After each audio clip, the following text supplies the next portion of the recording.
autorisation à cliquer dans quelques instants et ensuite à cela, nous allons pouvoir briser la glace. Je vais pouvoir introduire nos invités. Alors, comme je disais à l'instant, je suis Olivier Dain, directeur général du pôle d'économie sociale Vallée du Haut-Saint-Laurent. Aujourd'hui, l'occasion donc d'un midi webinaire, nous allons discuter de la finance participative, qui est un concept fort intéressant à l'époque où est-ce qu'on recherche tous et toutes des façons de financer nos projets en économie sociale et des façons de développer un ancrage avec le milieu. Donc, la finance participative, c'est un concept qui permet justement de financer différemment certains des projets qu'on pourrait avoir à développer sur les différents territoires. Donc, aujourd'hui, ce midi, pour pouvoir vous informer pleinement de différentes méthodes et opportunités, en fait, qui pourraient s'offrir à vous, je suis accompagné en premier lieu de Stéphanie Blais, la directrice régionale de la Ruche-Montérégie. Bonjour Stéphanie. Salut. Bonjour. Je suis également en compagnie de Julie Gontier-Brazeau de la Coopérative de développement régional du Québec. Bonjour. Bonjour. Et finalement, le dernier, non le moindre, du chantier de l'économie sociale, nous avons M. Charles Gagnon, qui est coordonnateur agent de développement. Agent de développement. Agent de développement. Très bien. Excellent. Merci Bonjour. à vous Bonjour tout le tous monde. d'être présents ce midi.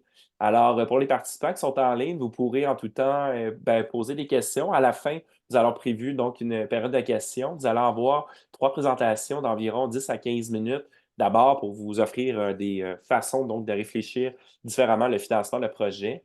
Nous allons d'abord briser la glace avec Madame Stéphanie Blais de la Ruche Montérégie dans quelques instants.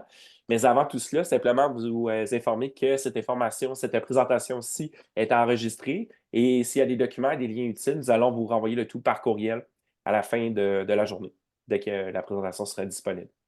Donc voilà, sans plus tarder, pour parler de finances participatives, j'inviterai donc Stéphanie à parler du sociofinancement et notamment de ce que la Ruche Montérégie offre pour les participants, notamment en économie sociale ou les entreprises qui auraient des projets et donc qui pourraient peut-être rechercher une façon différente de financer leurs projets. Donc Stéphanie, je te cède le plancher pour te permettre de parler de tout cela.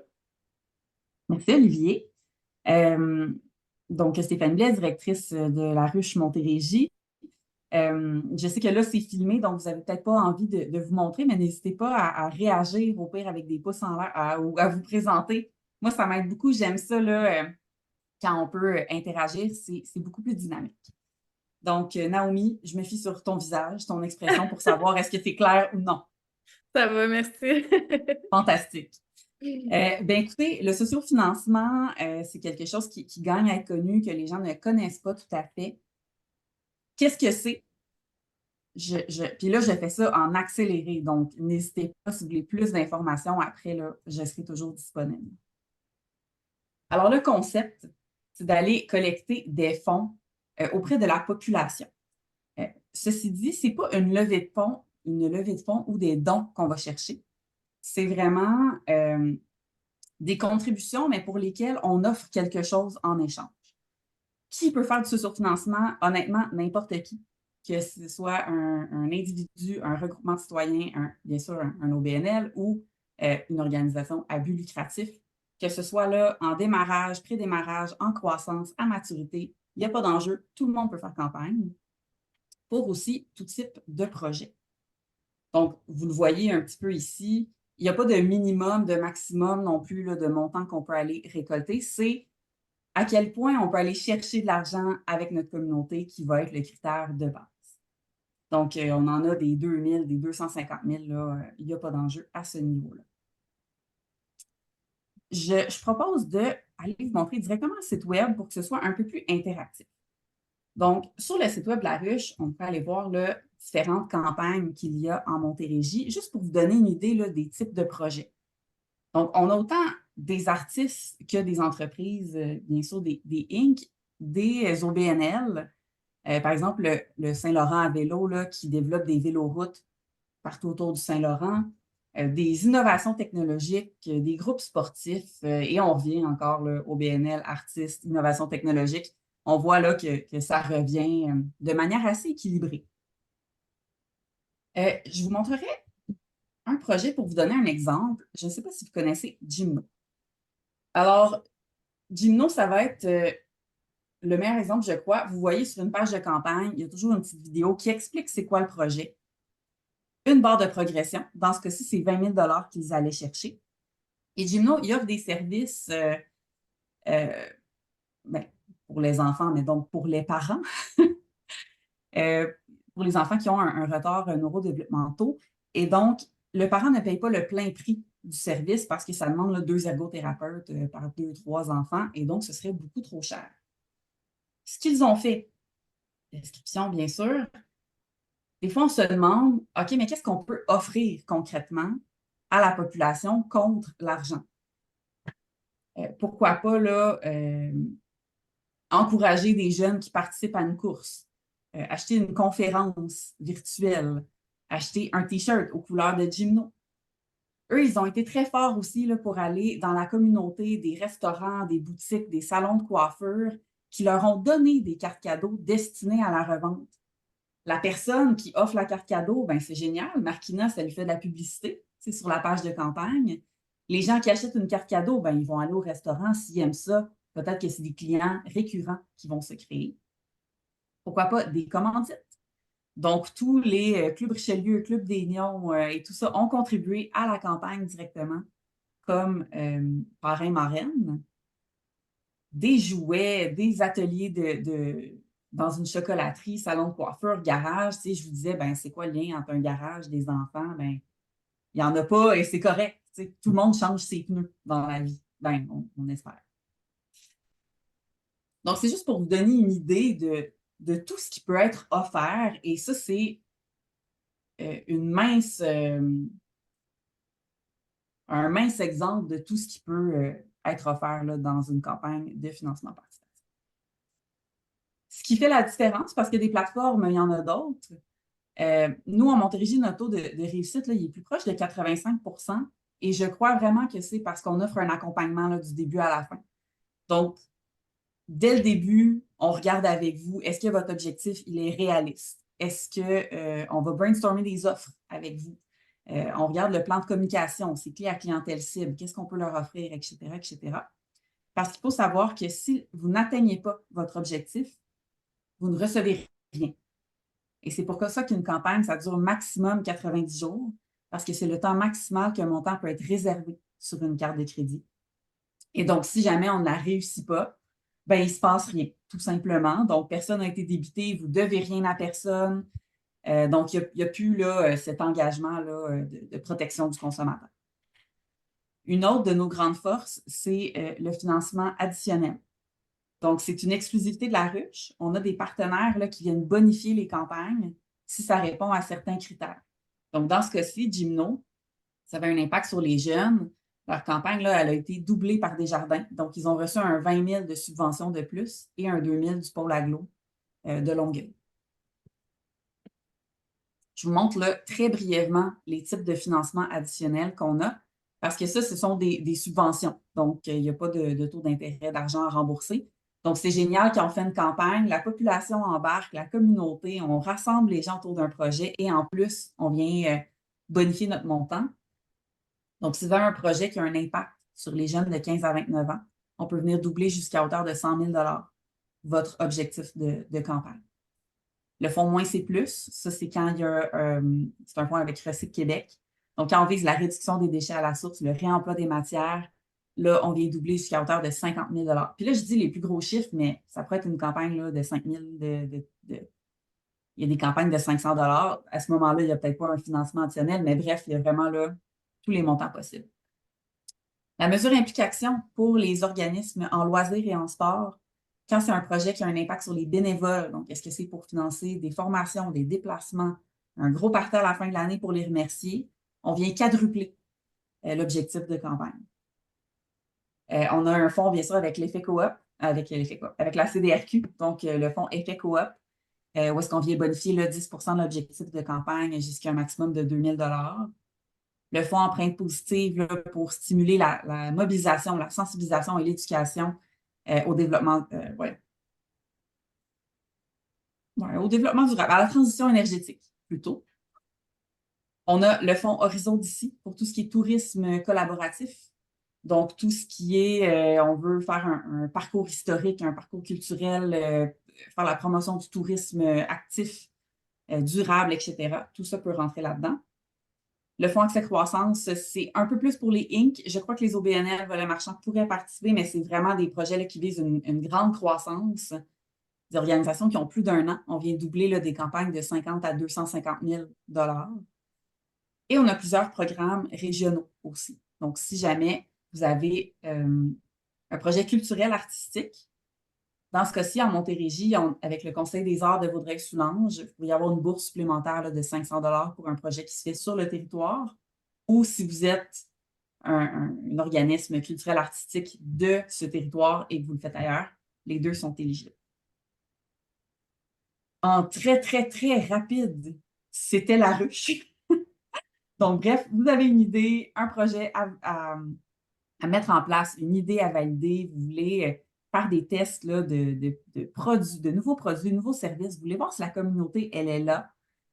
C'est une façon là, de valider votre marché, d'aller chercher des fonds et de développer des compétences entrepreneuriales par la bande. Voilà.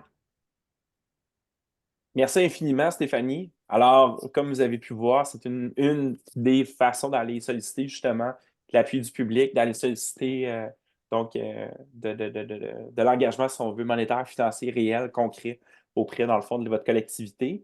Sur cette facette-là, donc de la finance participative, j'aimerais donc vous inviter maintenant à découvrir une autre facette de la finance participative grâce à la présentation que Julie va effectuer dans quelques instants. Bonjour, Kristalina. Est-ce que tu vas te joindre à Julie pour la présentation ou c'est Julie qui va plutôt prendre le lead?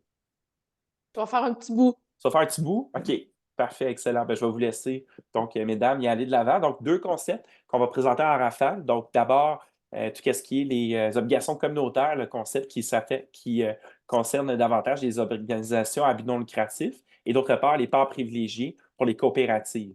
Donc, je vous cède le plancher, mesdames. Exact, c'est ça. Donc, je vais faire seulement vraiment un bref aperçu de ce que c'est. C'est ce qu'on nous avait demandé, mais je trouve que ça enchaîne bien là, avec ce que Stéphanie présentait. Dans le fond, là, la ruche et tout, c'est du socio-financement. Donc, ben, comme Stéphanie l'a dit, là, ce n'est pas des dons, il y a une contrepartie, mais la personne ne s'attend pas à récupérer sa mise, là, évidemment. Donc, c'est ce qui est différent dans la finance participative en capital, si on peut dire. Donc, voilà, la finance participative en capital. Il y a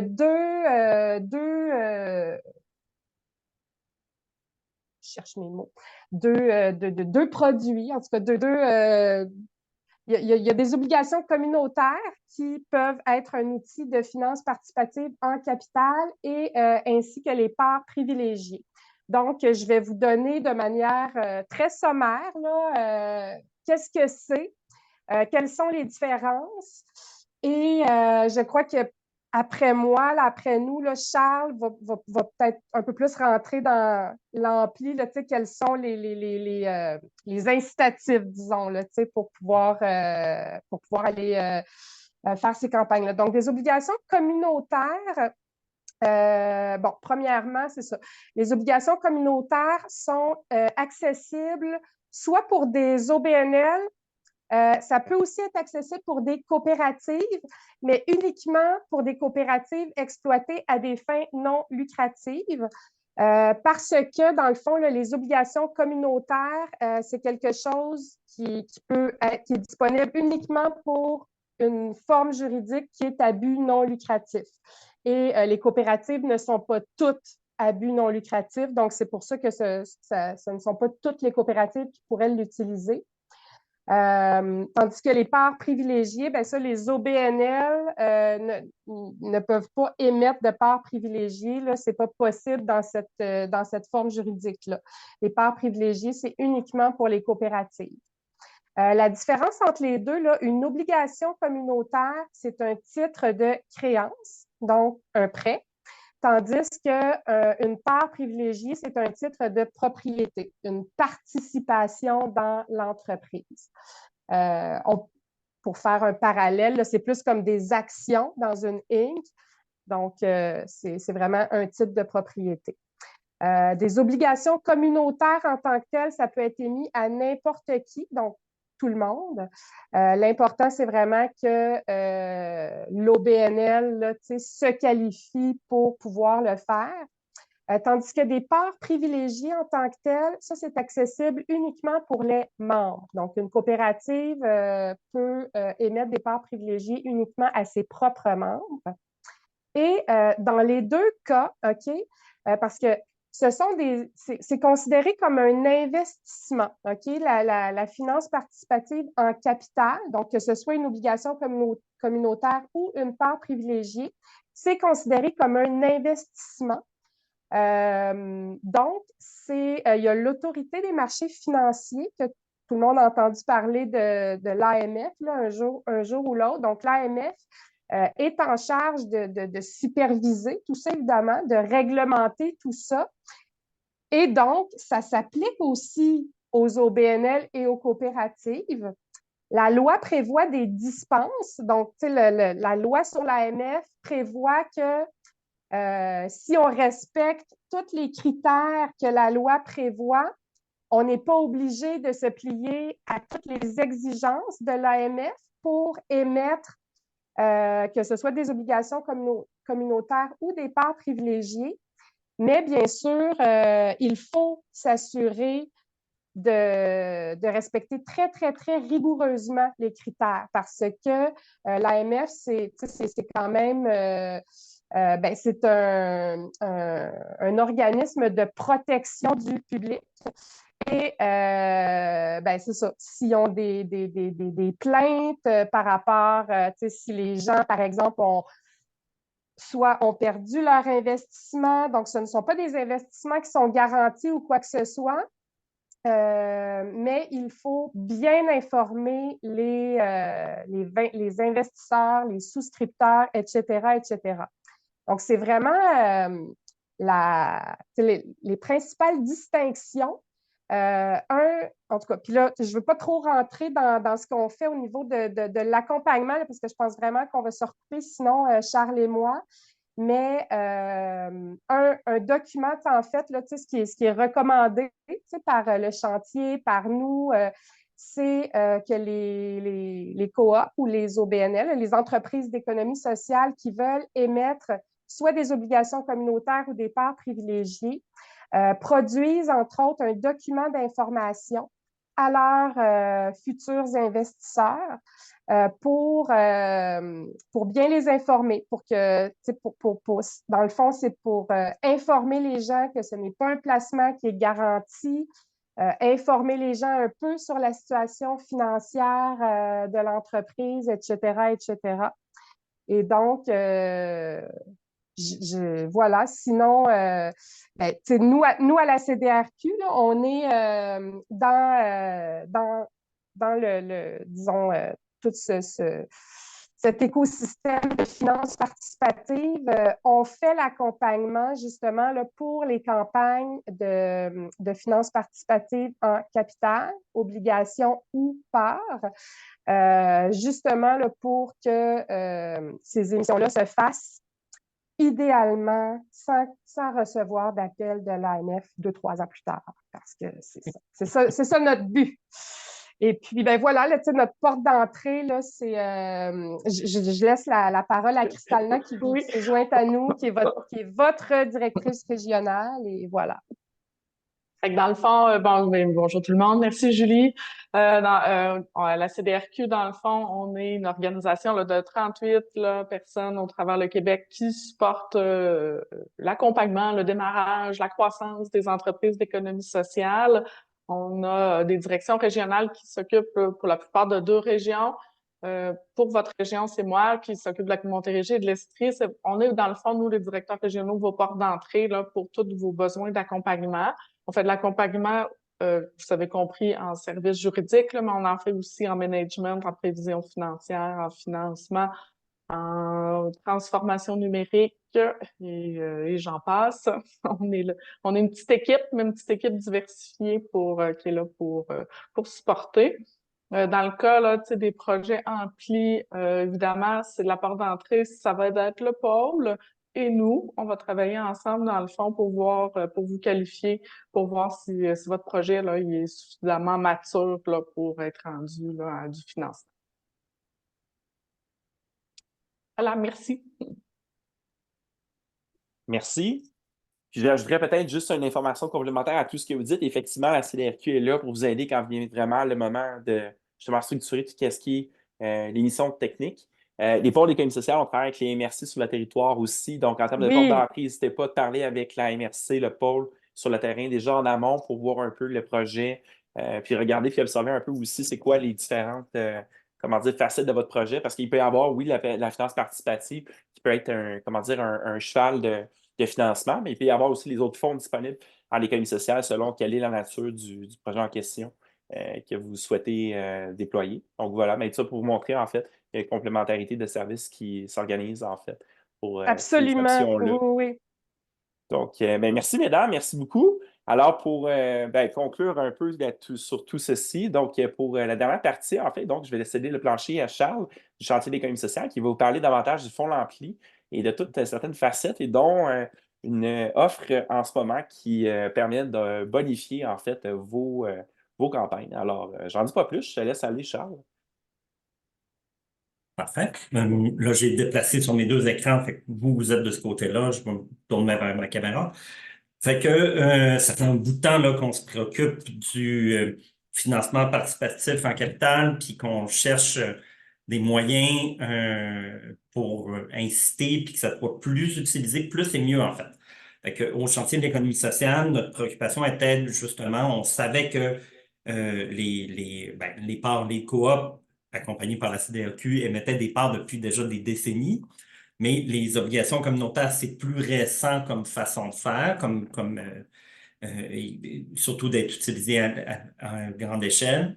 Alors, on s'est dit, il faut probablement mettre sur pied des conditions pour que ça soit, comme je le disais, plus utilisé par les entreprises d'économie sociale, puis mieux utilisé parce que, de part et d'autre, là, il y a de l'expérimentation dans les obligations, mais les coops avec des parts, disons que ce n'était pas toujours absolument parfait. Ce qui fait que, ben, c'est ça. La façon d'inciter à faire plus et mieux, c'est l'ampli, tel que vous le voyez là. Fait que c'est tout un système d'incitatifs et de soutien, si on veut, dont on a déjà beaucoup parlé. Là, Julie a déjà beaucoup parlé de comment ça fonctionne plus précisément. Fait que là, simplement pour replacer où est-ce qu'on est, finance participative, le sociofinancement, c'est la ruche, qui a déjà parlé. Du côté capital, vous voyez qu'il y a les obligations communautaires, les parts privilégiées. L'ampli s'occupe de ces deux-là en particulier, mais évidemment, c'est pas pour rien qu'on a cette slide-là, c'est que c'est un peu la même. Il y a beaucoup de liens à faire avec la ruche, là, d'ailleurs. Vous le voyez bien parce qu'on dit un peu la même chose. Souvent, les organisations qui vont émettre du financement participatif en capital vont souhaiter, avant ou après ou en même temps, également là, faire du sociofinancement ou inversement. Là, ça peut fonctionner dans un côté comme dans l'autre. Alors, pourquoi est-ce qu'on veut, tout à l'heure, Julie a bien expliqué ce que c'était d'émettre des parts ou d'émettre des obligations communautaires. Le pourquoi il vient d'ici s'explique bien de cette façon-là. L'idée, c'est d'aller chercher une mise de fonds. Les entreprises privées, là, les Inc., lorsqu'ils ont des projets ou notamment lorsqu'ils sont au démarrage, ont accès à une mise de fonds qui est dans le fond les investisseurs, les actionnaires qui achètent des actions. Puis ça constitue un actif dès le départ dont l'entreprise peut se servir ensuite comme pour servir de mise de fonds pour aller chercher du financement à l'extérieur, auprès des banques essentiellement. C'est plus complexe, c'est pas aussi simple de fonctionner, de faire la même chose pour les entreprises d'économie sociale, parce qu'il n'y a pas d'actions émises de la même façon. Pour on l'a déjà dit, pour les coops, on peut émettre des parts, puis ça revient à peu près au même là, pour ce qui est simplement l'aspect mise de fonds. Les obligations, c'est entre autres pour ça qu'on a poussé très fort, c'est pour aller chercher ce bout-là de mise de fonds. Vous voyez, à ce stade-là de la présentation, vous voyez que moi, je parle, j'ai une slide, puis l'idée, c'est votre job de faire le lien entre la slide et qu'est-ce que je dis, parce que je ne suis pas du tout en train de présenter qu'est-ce qu'il y a sur la diapo. J'espère que là, je ne vois pas vos faces, mais j'imagine que D'habitude, du moment où j'explique ça, j'obtiens des petits sourires. Alors, je continue. Pourquoi est-ce qu'on fait ça? Ça, c'est le triangle vertueux. C'est l'explication principale là, de pourquoi est-ce qu'on met sur pied tout ce système-là. C'est parce qu'on a d'un côté des entreprises qui veulent accéder au financement et qui ont une communauté qui peut les aider, mais puis de l'autre côté, il y a l'écosystème de l'économie sociale, mais aussi de la finance sociale, qui est prête à financer potentiellement les entreprises, mais qui, elles, veut dire, ben, d'abord, pour que tu puisses aller chercher le financement chez moi, il faut que tu aies ta mise de fonds, mais aussi, il y en a beaucoup des projets. Lesquels sont ceux que je trouve les plus intéressants à soutenir, moi comme écosystème ou comme financier? Bien, c'est là où le financement participatif, les campagnes de part ou d'obligation peuvent le montrer. C'est aider l'entreprise. L'entreprise, non seulement va chercher sa mise de fonds en faisant sa campagne, mais en plus va vraiment montrer que l'intérêt qu'elle suscite auprès de sa communauté, parce que la communauté va avoir mis de l'argent dans le projet. Fait que du côté des financiers, c'est facile de voir que ce projet-là est, dans le fond, est bien ancré et profondément ancré, puisqu'il suscite beaucoup d'engouement, des gens qui ont osé financer l'entreprise à ce stade-là. Alors, je continue. Julie en a déjà bien parlé, là, le cadre légal, mais on ne peut pas ne pas le mentionner à chaque occasion qu'on a. Il faut respecter la loi sur les valeurs mobilières, il y a des dispenses, et donc tout ça fait que, ben, justement, on a besoin d'être accompagné pour être certain qu'on ne se trompe pas quand on le fait, parce que sinon, comme dit Julie, on a un appel de l'AMF, puis ça se passe généralement pas très bien. Alors, pour être accompagné, bien justement, c'est une des, dans le système L'Ampli, c'est une des facilités, des moyens, des incitatifs ou facilitation serait le meilleur terme, c'est qu'on on a mis sur pied, on est allé chercher du financement supplémentaire là, pour financer le travail de Julie essentiellement, lorsqu'elle va travailler, elle et ses collègues, là, je veux dire de la CDRQ, et pour la région Laurentide-Lanaudière, c'est la CDR Outaouais-Laurentide. Pardon, Outaouais et Laurentide. J'ai dit Lanaudière, erreur. Outaouais-Laurentide. Des accompagnateurs qui vont faire l'accompagnement, puis de l'autre côté, on finance également les pôles on les a mobilisés et financés pour qu'ils fassent de la sensibilisation. Ce qu'on est en train de faire maintenant, là. Alors, on fait tout ça pour s'assurer que au moins la bonne nouvelle est partagée et que les gens soient formés et accompagnés. Je continue. Je vais aller plus vite sur ce morceau-là parce que je pense que c'est rentré un peu trop dans le détail là-dedans, là, mais il y a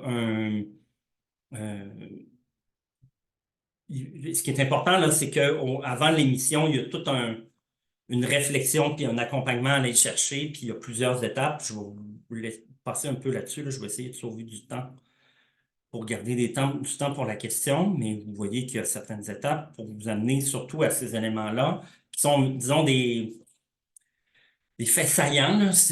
Lorsqu'on se lance dans une campagne comme celle-là, on ne le fait pas n'importe comment. Oui, il faut être accompagné, mais il faut penser au moins à certains aspects, dont le fait qu'il y a une question de délai. Réussir à faire la campagne, puis à se préparer à la campagne et faire la campagne, c'est quelque chose qui ne se fait pas en 2 semaines. C'est important. Je l'ai mentionné, il y a une question de respect de la loi, Julie l'a dit également. Bien, on doit, en ce moment, on va recommander très fortement ou exiger, quand on va parler du fonds L'Ampli, d'avoir un avis juridique spécifique avant de faire la campagne. Ça doit être avant, idéalement. Puis, bien évidemment, bon, vous lisez le reste, là, le dossier doit être plus complet possible. Mais ce que ça fait, c'est le dernier point, c'est que parmi l'ensemble de ce qu'on a mis sur pied pour inciter puis pour faciliter, il y a ce fonds-là, qui est le fonds L'Ampli, qui est géré par le RISC, là, le Réseau d'investissement social du Québec, qui va faire de l'appariement, un peu la même mécanique que ce que Stéphanie disait tantôt pour la ruche, mais mes slides ont continué tout seul. Bon, de toute façon, c'était la dernière slide si je ne me trompe pas, fait que je vais cesser le partage si vous On était encore au parcours de l'entreprise juste avant que ça revienne en arrière. Je ne sais pas qu'est-ce que tu avais de ton côté, Charles. J'ai rien fait, mais on dirait que ça s'est... Je vais revenir. OK, c'est bon.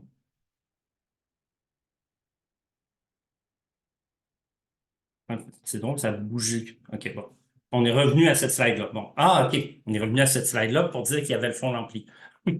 Tout simplement. Alors, le fonds Lampli, c'est un fonds d'appariement. Et voilà, il a sa propre slide. Maintenant, tout va bien. Alors, on finance, le risque va financer, si vous, une entreprise qui réussit, d'économie sociale évidemment, là, qui réussit à vendre des obligations ou des parts, a accès au fonds Lampli à un ratio d'1 pour 1, mais avec un minimum de 10 000, maximum de 100 000. Puis l'argent vient de la Fondation Lucie André Chagnon. Puis, la façon dont ça fonctionne, c'est que si l'entreprise a réussi à aller chercher 50 000, le risque va acheter des obligations ou émettre un prêt émulant les conditions d'une obligation. Là, il y a encore des détails qu'il faut régler pendant l'expérimentation, mais reste qu'au bout du compte, ça arrive à peu près au même. Puis, dans le fond, vous avez accès à 2 fois plus de financement. Puis, c'est un incitatif, non seulement, notre but, c'était pas seulement de faciliter l'accès à du financement, c'était de servir de ça comme incitatif. Parce que les entreprises vont aller chercher l'argent auprès du fonds d'appariement, qui sont intéressés à le faire, bien, ça fait évidemment qu'ils vont respecter l'ensemble des conditions, mais également, au moment où ils vont procéder à leur campagne, il va avoir, c'est notre espoir, ce qu'on appelle l'effet ampli, c'est-à-dire que quand on approche quelqu'un en disant « Veux-tu acheter une obligation, veux-tu acheter une part? » on peut lui dire « Et si tu le fais, il est fort probable que l'argent que tu me donnes va être doublé. On va réussir à aller chercher auprès du risque le même argent. » Alors, c'est notre espoir, c'est que ça puisse, puis à date, dans les cas qui ont passé, on a pu voir la réalisation de cet espoir-là. Alors, voilà. Dans les petits détails ici qui resteraient à mentionner, vous voyez le point là, qui s'appelle financement en 2 temps, c'est que le financement du risque avec le fonds Lampli, le terme est le même que pour la communauté, mais avec un maximum de 5 ans. Sauf qu'au bout de ce terme-là, justement pour permettre aux entreprises de rembourser la communauté, leurs investisseurs de base au départ, bien, le risque va proposer de transférer ce premier prêt-là en deuxième prêt qui va être un prêt capital normal du risque, là, si vous connaissez leurs produits financiers. Fait que dans le fond, l'idée, c'est de laisser le capital laisser l'argent le plus longtemps possible dans l'entreprise. Alors, parmi les dossiers qu'on a financés, c'est ces 2-là, à date. C'est 2 coops de solidarité, la coop Les Petits Oignons et les Choux Gras, les Petits Oignons Laurentides et les Choux Gras Chaudière-Appalaches. Alors, vous voyez les informations, là, mais puis pour l'instant, on en a 2 de financés, mais il y a quelque chose comme une quinzaine de nouveaux dossiers qui sont en train de se préparer à différents stades du développement, là, fait que ça fonctionne assez bien. Pour vous montrer, si ça vous intéresse, dans le montage financier, lorsqu'il y a du financement du fonds Lampli, ça ressemble à ça. Je ne sais pas si vous êtes familier avec un montage financier comme celui-là. C'est un exemple, évidemment, là, mais vous voyez l'effet, à quel endroit on le voit. Puis vous voyez que pour nous, pour les analystes financiers, même que ce soit des obligations au départ, on le voit bien du côté apport et capitalisation et non pas dans la dette. Fait que lorsque l'analyste calcule les ratios de dette, bien normalement, c'est du bon côté et non pas du mauvais côté de la division. Alors, je pense que j'ai déjà présenté celui-là, fait que je vais passer vite là-dessus. Simplement pour vous dire également qu'on a organisé à tous les mois, on a une session d'information seulement sur l'Ampli et le fonds Lampli de 9h à 9h45. Il y a un lien pour s'inscrire qui est... il n'est pas affiché ici, mais qui, en fait, sur le site web de l'Ampli, qui est facile à trouver, là, je crois. Alors, merci. Je cesse mon partage. C'était la version en 10 minutes. Merci, Charles. Oui, effectivement, comme vous voyez, c'était vraiment un aperçu de toutes les opportunités, en fait, de ce que la finance participative peut offrir. concrètement à la fois les différents modèles ou façons, si on veut, d'aller justement solliciter, si on veut, la contribution du public, l'endossement aussi des projets que vous comptez déployer, mais également aussi l'opportunité que le Fonds Ampli offre avec l'apport en capitalisation qui peut être bonifié en fait par rapport à des campagnes d'émission d'obligations communautaires ou de parts privilégiées pour les coopératives que vous pourriez avoir donc en tête de déployer. Sachez que tout dépendamment, en fait, le modèle que vous souhaitez avoir ou explorer, en fait, avec votre organisation, votre entreprise, il y a moyen d'aller chercher une formation de présentation, en fait, si je veux dire, en détail sur chacun de ces modèles-là, donc de développement du financement dans le fond, de votre projet. Donc, vous pouvez faire appel notamment au pôle pour vous relayer l'information à travers les différents partenaires qui sont ici autour de la table, selon le type de projet que vous avez, puis selon aussi les façons que vous abordez le financement du projet en question. Donc, il y a possibilité en tout temps là, d'aller chercher cette information-là plus détaillée pour pouvoir le faire. Donc, ça fait pas mal le tour donc, des présentations avec toute l'information qu'on vous a transmise. Je regarde nos participants qui sont présents ici, Naomi, Pierre. Bonjour, Pierre.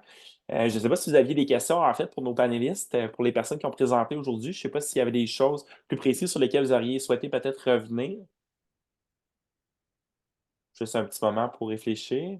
Ben, de mon côté, moi, dans un premier temps, c'était pour ma culture personnelle, mais là, c'est aussi pour ma culture organisationnelle, là.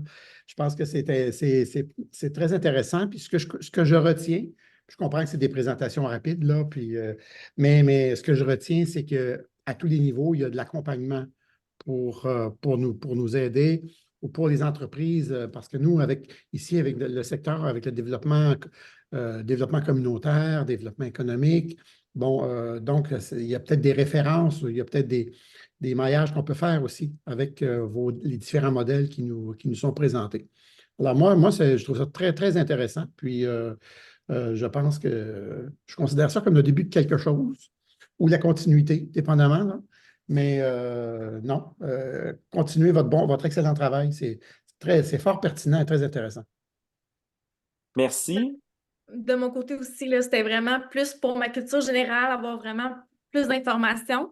C'est sûr que je me dis, OK, dans quel projet je pourrais peut-être insérer ce que j'ai appris aujourd'hui. Ce sera peut-être pas maintenant, mais peut-être dans l'année à suivre ou l'année prochaine là, avec des partenaires, des organismes là, qui pourraient être intéressés. Donc, ben, merci beaucoup pour votre temps. Merci, merci Noémie. Ben, c'est un peu ça l'occasion aujourd'hui, c'était d'apprendre à découvrir une façon différente de financer des projets. Très souvent, on a traditionnellement le réflexe de dire, bah, y a-t-il des subventions, y a-t-il des prêts qui sont disponibles? Ici, c'est vraiment une façon différente, distincte, en faisant appel à la population, aux membres, aux bénévoles, aux personnes en fait qui sont proches d'un projet, qui veulent endosser le projet, mais aller plus loin que juste donner une dette d'appui ou quelque chose comme ça, qui va peut-être contribuer financièrement, monétairement, dans le fond, au projet. Donc, les obligations, les parts privilégiées, on achète littéralement des actions, mais des actions qui sont dans un type justement d'obligation. Tandis que socio-financement, ben, si on achète une contrepartie, en fait, donc le principe de justement, on donne l'argent à l'organisation en retour de quelque chose qui va nous revenir ultérieurement lorsque le projet sera viable et sera déployé, tout ça. Donc, c'est certain que c'est quelque chose qui est un peu moins connu. Puis je pense que l'opportunité ce midi, c'était justement ça, c'est de vous permettre de découvrir quelque chose qui est un peu moins connu dans toute la sphère de ce que le financement offre concrètement, notamment pour les entreprises collectives d'économie sociale. Puis je prends votre commentaire, dans le fond, M. Cazat, en disant, bien, effectivement, il y a un bel écosystème au niveau régional, au niveau provincial qui existe en complément avec ce qui se fait sur chacun des territoires. Puis je pense que là-dessus, ben, ça démontre en fait qu'il y a une complémentarité justement de services qui est offerte à tous les niveaux pour appuyer les promoteurs de projets sur le terrain. Donc, ben, c'est une occasion de développer davantage des connaissances pour les gens qui vont écouter ce webinaire en rediffusion dans les prochains jours, qui sait, les prochaines semaines aussi. Donc, c'était vraiment l'intention là, de permettre à ce que ça puisse vous permettre de découvrir un peu tout cela. Donc, je ne sais pas s'il y avait d'autres questions en terminant, mais sinon, ça serait pas mal la conclusion de ce que j'avais à vous dire en fait en ce moment. Donc, en remerciant donc chacun des panélistes, encore une fois, Stéphanie Blais de la Ruche Montérégie, merci beaucoup pour le sociofinancement. On avait Julie Gontier-Brazeau, Christina Vincent de la Coopérative de développement régional du Québec, qui sont nous parler d'obligations communautaires, de parts privilégiées, donc l'accompagnement technique qui est offert à la CDRQ, complémentaire à l'ensemble de l'écosystème qui peut offrir de l'émission plus technique et tactique. Puis également, le chantier de l'économie sociale avec Charles Gagnon qui était présent, agent développement. Merci beaucoup, Charles. Donc, complémentarité avec tout l'ensemble de l'écosystème québécois en économie sociale. Plusieurs fonds disponibles, notamment aussi Valérie du chantier qui sont moins connus, Fiducie du chantier, les risques sont des apparentés de ce que le chantier a permis de créer au niveau provincial. Donc, plein d'outils qui sont disponibles en fait pour les gestionnaires. Puis je pense que c'est un peu l'objectif aussi de ces présentations-là qu'elle Pôle organise au courant des prochains mois. Dans le fond, c'est de faire connaître des outils comme ça à la pièce qui existent, mais qui ont tout un lien entre elles, c'est-à-dire que c'est complémentaire à différentes façons de financer ou d'appuyer le développement de nouveaux projets en économie sociale sur les territoires. Donc, voilà. Ben, merci beaucoup. Alors, j'arrête l'enregistrement à l'instant. Puis pour les gens qui se sont inscrits, en fait, vous allez recevoir de l'information par courriel pour compléter le tout avec la présentation d'aujourd'hui. Alors, j'arrête l'enregistrement à l'instant. Merci.